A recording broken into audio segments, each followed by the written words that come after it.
Bangladesh labour party Dhaka মহানগরের উদ্যোগে সাম্প্রদায়িক সম্প্রীতি বিনষ্টের চক্রান্ত বন্ধ করে গণহত্যা সহ মানবতা বিরোধী অপরাধের দায়ে আওয়ামী লীগের রাজনীতি নিষিদ্ধ করে দাবিতে বাংলাদেশ লেবার পার্টি জাতীয় প্রেস ক্লাবে মানববন্ধন করছে।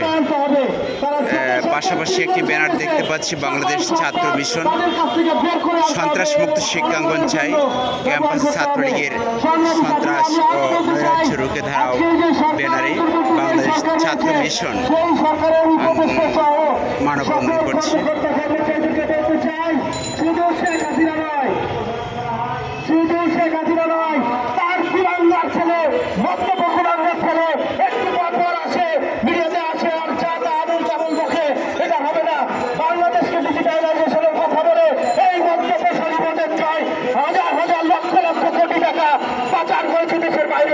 তাকে আমাদেরকে ফিরিয়ে আসতে হবে, শুধু শেখ হাসিনা নয়, সজীবদের চাইতে এই বাংলাদেশে ফেরত এনে তার কাছে কত হাজার কোটি টাকা হাসিনা লুকিয়ে রেখেছে তা বের করে আনতে হবে।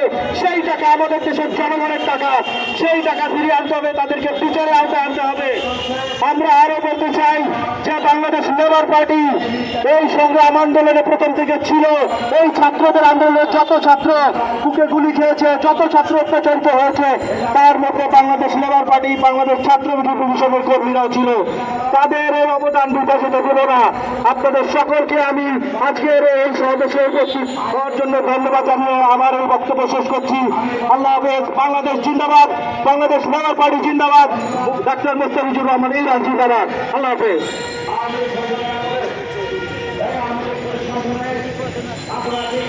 মহাসচিব হেলাল উদ্দিন চৌধুরী। আসসালামু আলাইকুম। স্বাধীনতার দ্বিতীয় স্বাধীনতার বিজয়ের মুহূর্তে বাংলাদেশ লেবার পার্টি কর্তৃক আয়োজিত মানববন্ধনের আজকের উপস্থিত লেবার পার্টির বর্তমানে রাজপথে লড়াকু সৈনিক, বারবার কারা নির্যাতিত নেতা, বিগত আওয়ামী সরকারের আতঙ্ক, আমাদের প্রিয় নেতা ডাক্তার মোস্তাফিজুর রহমান ভাই। আমাদের নজরবন্দি আছেন লেবার পার্টির ভাইস চেয়ারম্যান, সুপ্রিমকোর্টের সম্মানিত অ্যাডভোকেট, মানবাধিকার কর্মী অ্যাডভোকেট সৌরা হাবিব জয়ী। আমাদের নজরবন্দি আছেন লেবার পার্টির ভাইস চেয়ারম্যান জনাব মোহাম্মদ ইউসুফ। উপস্থিত আছেন হিন্দু রত্ন রামকৃষ্ণ সাহা, লেবার পার্টির সম্মানিত মহাসচিব খন্দকার মেয়াজুর রহমান বিলাস ভাই সহকারে লেবার পার্টির কেন্দ্রীয় এবং সর্বোচ্চ নেতৃবৃন্দ। আসসালামু আলাইকুম। আজকে আমরা শেখ হাসিনার ফাঁসির দাবি নিয়ে এবং আওয়ামী সন্ত্রাসীদের দ্বারা সংখ্যালঘুকে উস্কে দিয়ে একটা অরাজক পরিস্থিতি সৃষ্টি করার প্রতিবাদে আজকে লেবার পার্টির আজকের মানববন্ধন। আপনারা জানেন বিগত 1 মাস ধরে বাংলাদেশের ছাত্র জনতা এবং ডাক্তার মোস্তাফিজুর রহমান ইরান, আমরা আজকে এখানে বাংলাদেশের সাম্প্রদায়িক সম্প্রীতি বিনষ্টের ষড়যন্ত্র বন্ধের দাবি নিয়ে দাঁড়িয়েছি এবং বেরিয়ে আসছে।